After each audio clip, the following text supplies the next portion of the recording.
Hello and welcome to the seamless portability of 5G workloads across heterogeneous edge node screencast. In this screencast, we will demonstrate the seamless portability of 5G workloads across heterogeneous edge nodes. We will show how a standardized private 5G environment can be instantiated reliably over different edge locations, even when they are running different Kubernetes distributions.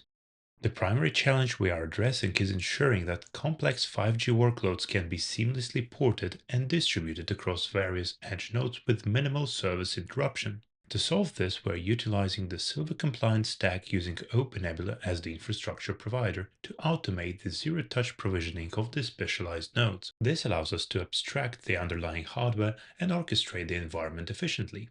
Let's look at the setup for this demonstration. At the infrastructure layer, OpenNebula handles the management of the virtual infrastructure. Above that, at the platform layer, we will automatically provision two distributed Silver workload clusters. To prove true portability, the cluster will run different Kubernetes flavors. One will use RKE2 and the other will use CKHS. Finally, at the network function layer, we will deploy the 5G workload. In this case, we will use Open5GS and URunSim as an example of a 5G private network.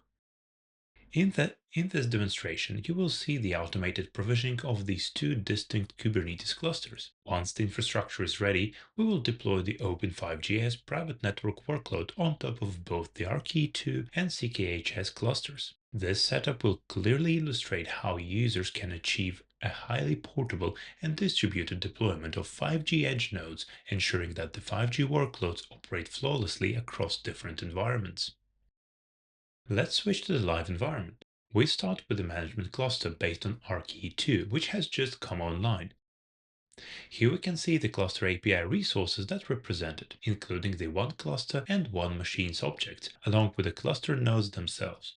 In parallel, the corresponding virtual machines are visible in the OpenNebula interface. Next, we initiate the deployment of a new RKE2 workload cluster. Once provisioning is complete, we return to the management cluster to inspect the newly created resources. Both the management and workload cluster objects are visible, as well as the virtual machines backing the new cluster. We then repeat the same procedure to deploy a second workload cluster, this time using canonical Kubernetes. Again, the cluster API resources and underlying virtual machines confirm that the cluster has been successfully provisioned.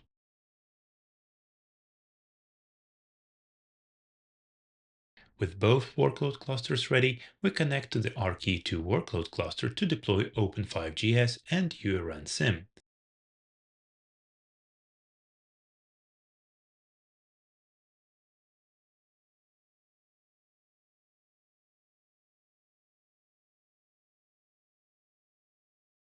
The Open5GS Helm chart has been adapted off-camera to simplify direct deployment.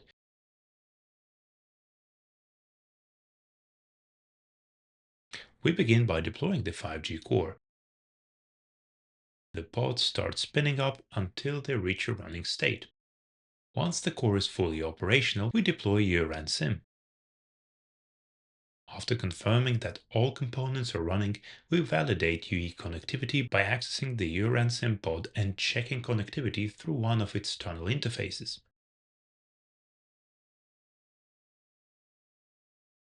Finally, we repeat the same deployment and validation process on the canonical cluster.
At this point, we have effectively demonstrated the portable deployment of a 5G private network across different Kubernetes distributions.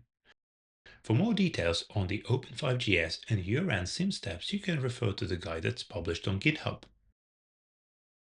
This screencast was developed in the scope of IPCEI-CIS project. Thank you for watching and see you in the next screencast.